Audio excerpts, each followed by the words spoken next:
आणि आता रशियाचे अध्यक्ष व्लादिमीर पुतीन यांच्या भारत भेटीची बातमी। रशियाचे अध्यक्ष व्लादिमीर पुतीन आज संध्याकाळी भारतामध्ये दाखल झालेत। नवी दिल्ली विमानतळावर संध्याकाळी 7च्या सुमाराला व्लादिमीर पुतीन यांचं आगमन झालं। त्यांच्या स्वागतासाठी खुद्द पंतप्रधान नरेंद्र मोदी विमानतळावर पोहोचले होते। शिष्टाचार मोडून मोदींनी स्वतः पुतीन यांचं स्वागत केलं। 25वी भारत रशिया शिखर परिषद उद्या पार पडणार आहे आणि या दरम्यान भारत आणि रशियामध्ये अनेक महत्त्वाचे करार होणार आहेत। या करारांची क्षेत्र कोणकोणती असतील? संरक्षण क्षेत्रातले करार असणार आहेत, ऊर्जा क्षेत्रातले करार असणार आहेत, तंत्रज्ञान क्षेत्रातले करार असणार आहेत, पर्यटन क्षेत्रातले करार असणार आहेत। मोदी आणि पुतीन यांच्यात द्विपक्षीय चर्चा सुद्धा होणार आहे। अमेरिकेचे अध्यक्ष डोनाल्ड ट्रम्प यांचे टॅरिफ लावण्याचे आततायी निर्णय, रशियावर घातलेले निर्बंध, भारत आणि रशियामधील तेल व्यापार, भारताने रशियाकडून संरक्षण विषयक सामुग्री खरेदी करणं या आणि यासारख्या महत्त्वाच्या विषयांवर दोनही नेत्यांमध्ये सविस्तरपणे चर्चा या भेटी दरम्यान होईल अशी अपेक्षा आहे।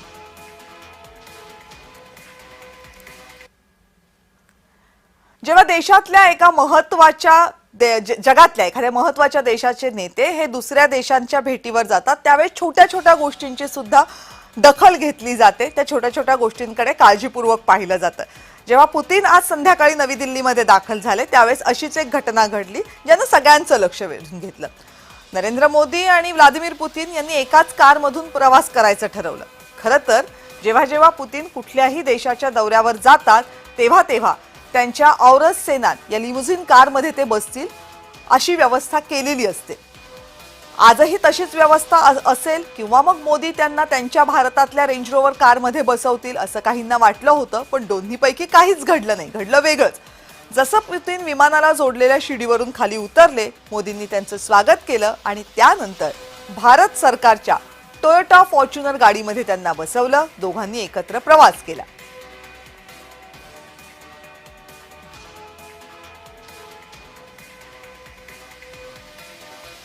ही जी दृश्य आपण पाहतोय, जेव्हा पुतीन विमानातून खाली उतरले, पंतप्रधान नरेंद्र मोदींनी त्यांची गळाभेट घेतली।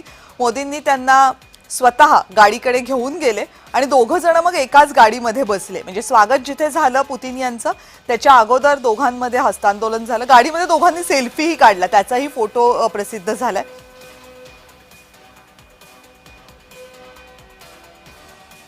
रशियाचे अध्यक्ष व्लादिमीर पुतीन यांची भेट अत्यंत, आणि हीच ती गाडी आहे ज्या गाडीमधून दोन्ही नेते निघाले। खरं तर पुतीन कधीही दुसऱ्या देशात गेल्यानंतर दुसऱ्या देशाची गाडी वापरत नाहीत असा त्यांचा इतिहास आहे। ते सुरक्षेच्या कारणास्तव त्यांची स्वतःची गाडी घेऊन येतात आणि त्याच गाडीमधून त्या देशामध्ये प्रवास करतात। पण भारतामध्ये पुतीन जेव्हा आले त्यावेळेस हे झालं नाही। आणि एक तुम्हाला या दृश्यांमध्ये आणखीन एक रोचक दिसलं असेल की जी गाडी आहे ज्या गाडीमधून पुतीन आणि भारताचे पंतप्रधान नरेंद्र मोदी प्रवास करतात त्या गाडीचं पासिंग हे MH01 आहे। याचा अर्थ ही गाडी महाराष्ट्रातली आहे जी इतक्या महत्त्वाच्या गोष्टीसाठी, इतक्या महत्त्वाच्या भेटीसाठी वापरली गेली आहे। MH01 पासिंगची आणि भारतामधली कार ही पंतप्रधान नरेंद्र मोदी आणि व्लादिमीर पुतीन रशियाचे अध्यक्ष यांनी आपल्या एकत्रित प्रवासासाठी वापरली।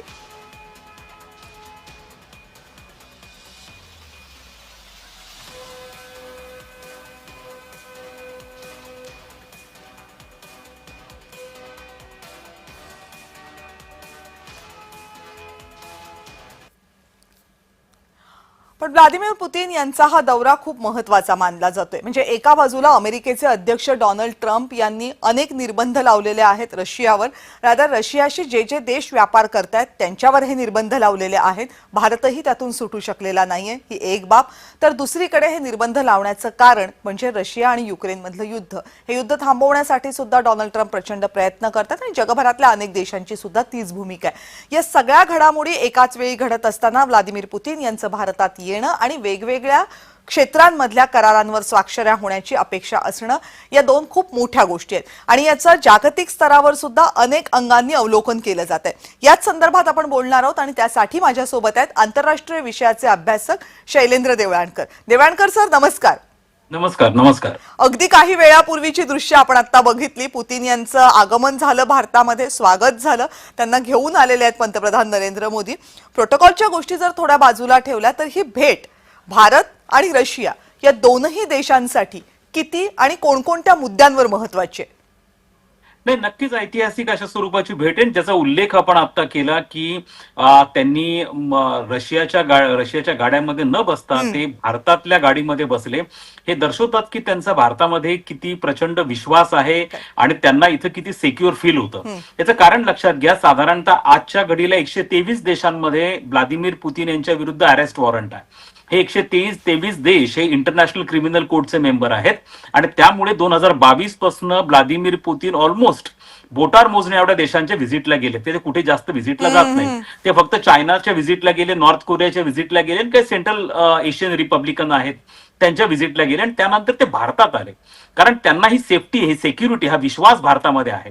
आणि लक्षात घ्या की साधारणतः गेल्या 2 दशकांमध्ये एखादा परदेशी पाहुणा सगळ्यात जास्त काळ एखाद्या देशाचा नेता जो भारतात आलेला आहे ते व्लादिमीर पुतीन आहेत. 2 दशकांमध्ये 10 वेळा ते भारताच्या भेटीवरती आले. विशेष म्हणजे मोदी पंतप्रधान झाल्यानंतर 2014 नंतर त्यांची 4थी भेट आहे. 2022 मध्ये रशिया युक्रेन युद्ध सुरू झाल्यानंतर 16 वेळा ते पंतप्रधान मोदींशी बोललेले आहेत. त्यामुळे तुम्हाला हे दिसून येते की यांची जी प्रॉक्झिमिटी आहे भारत आणि रशिया मधली ही किती स्ट्रॉंग आहे आपल्याला दिसून येतं. दुसरा मुद्दा महत्वाचा असा आहे की जे डोनाल्ड ट्रम्पचे प्लॅन होते की रशियावरती प्रचंड आर्थिक निर्बंध, म्हणजे आता अमेरिकेचे प्लॅन्स होते रशियावरती आर्थिक निर्बंध टाकायचे आणि रशियाला पूर्णपणे आयसोलेट करायचं, आणि तसंच डोनाल्ड ट्रम्प हे भारताला ट्राय करत होते आयसोलेट करण्याचा, एलिनेट करण्याचा आणि भारताला अडचणीत आणण्याचा. पण त्यांचे हे सगळे प्रयत्न फेल होताना दिसतात. भारत एलिनेट होत नाही किंवा रशिया एलिनेट होत नाहीये. रशियाच्या अर्थव्यवस्थेवरती परिणाम होताना दिसत नाही, भारताच्या अर्थव्यवस्थेवरती परिणाम होताना दिसत नाहीये. उलट पॅरलल म्हणजे डोनाल्ड ट्रम्पच्या धोरणामुळे निर्माण झालेली पोकळी आज हे 2 मोठे देश एकत्र येऊन भरून काढण्याच्या प्रयत्नामध्ये आहेत. त्यामुळे एक बाब आपल्याला लक्षात घेणं गरजेचं आहे की या 2 देशांची मैत्री ही संपूर्ण आशिया खंडाला एक नेतृत्व प्रदान करण्याच्या दृष्टिकोनातून देखील अत्यंत महत्वाची, आणि त्याचबरोबर भारताच्या परराष्ट्र धोरणामधली ती क्षमता आहे बॅलन्स किंवा समतोल साधण्याची, ती देखील त्याच्यामधनं अभिव्यक्त होती. जसं आपण म्हणालात की भारताला रशियाकडनं काय पाहिजे, रशियाला भारताकडनं काय पाहिजे आणि त्याच्या दृष्टिकोनातनं कोणते करार होणार आहेत. सगळ्यात महत्वाची भारताच्या दृष्टिकोनातनं जे 2 महत्वाचे मुद्दे आहेत त्यापैकी व्यापाराचा मुद्दा हा अत्यंत महत्वाचा आहे. भारत आणि रशियामधला व्यापार हा साधारणतः आता 70 अब्जच्या आसपास आहे, परंतु त्याचं मोठं वैशिष्ट्य म्हणजे व्यापार तुटीचं आहे.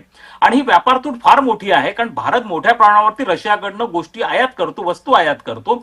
साधारणतः भारत ज्या आयात करतो त्या वस्तूंची किंमत जी आहे ती साधारणतः 58 अब्ज एवढी आहे. आणि ह्या 58 अब्जपैकी 56 अब्जचं तेल आपण रशियाकडनं आयात करतो आणि सेकंड नंबरला फर्टिलायझर्स येतात म्हणजे युरिया आणि मग बाकी काही केमिकल्स आहेत, जेम्स आणि ज्वेलरीज वगैरे भारत आयात करतो.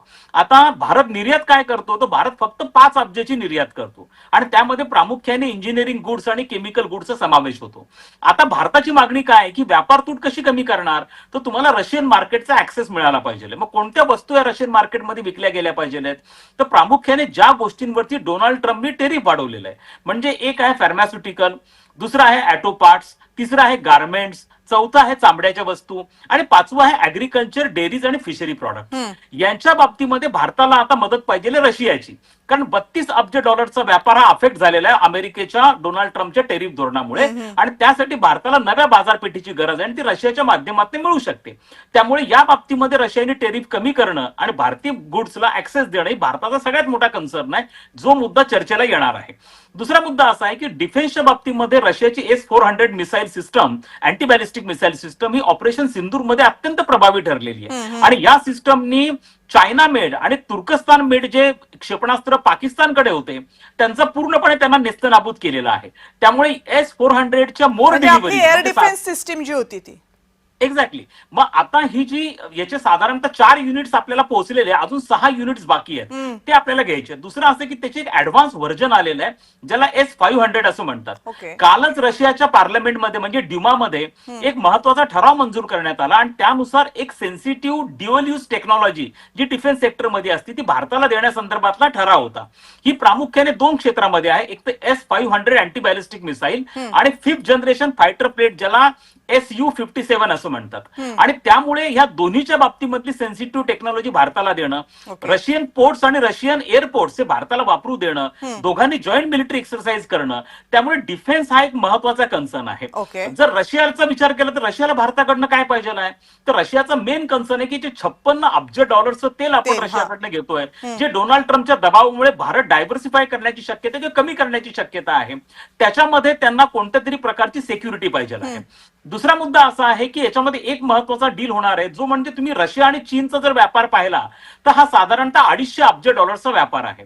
पण हा व्यापार डॉलरमध्ये होत नाही. आत्ताच आपण एक मोठी बातमी तुम्ही आता दाखवली ती म्हणजे डॉलर आणि रुपयाचं कशा प्रकारे डिव्हॅल्युएशन होत आहे. कारण हा सगळा इंटरनॅशनल ट्रेड जो आहे डिफेन्स मधला, गोल्ड मधला, हा प्रामुख्याने ऑइल मधला, हा प्रामुख्याने डॉलरमध्ये होतो. पण रशिया आणि चीनमध्ये साधारणतः 250 अब्जचा व्यापार असूनही हा व्यापार डॉलरमध्ये होत नाही, हा रशियन रुबलमध्ये होतो आणि चायनाचा युआनमध्ये होतो. त्यामुळे भारताकडनं रुबल आणि रुपया याच्यामध्ये व्यापार होण्याच्या दृष्टिकोनातनं एखादा मुद्दा मांडला जाण्याची शक्यता देखील नाकारता येत नाही. त्यामुळे मला असं वाटतं की दोघांचे पण इंटरेस्ट आहेत आणि दोघं मिळून देखील या गोष्टी करण्याच्या प्रयत्नांमध्ये आहेत. येस. आणि खूप रोचक आहे ही माहिती खरं तर दोन देशांमध्ये. पण सर अगदी थोडक्यामध्ये सांगा, कारण वेळ संपलेली आहे. रशिया आणि भारतातले हे जे संबंध तुम्ही सांगितले ते काय आजचे नाहीयेत. म्हणजे भारतामध्ये भाजप व्यतिरिक्त जी सरकार होती त्यांच्याशी सुद्धा रशियाशी चांगले संबंध होते, रशियामध्ये वेगळ्या विचारांचे नेते होते तेव्हा सुद्धा रशियाचे चांगले संबंध होते, आणि आजही. या सगळ्या कालखंडामधनं म्हणजे वेगवेगळे फॅक्टर्स राजकारणातले बदलले तरी दोन्ही देशांमधले संबंध न बदलणं, याला फक्त व्यापार हा एकमेव मुद्दा आहे की या दोनही देशांना जोडणारे आणखीन काही महत्वाचे घटक आहेत? नाही, या दोन्ही देशांना जोडणारा एक अत्यंत महत्वाचा घटक आहे आणि तो म्हणजे विश्वास.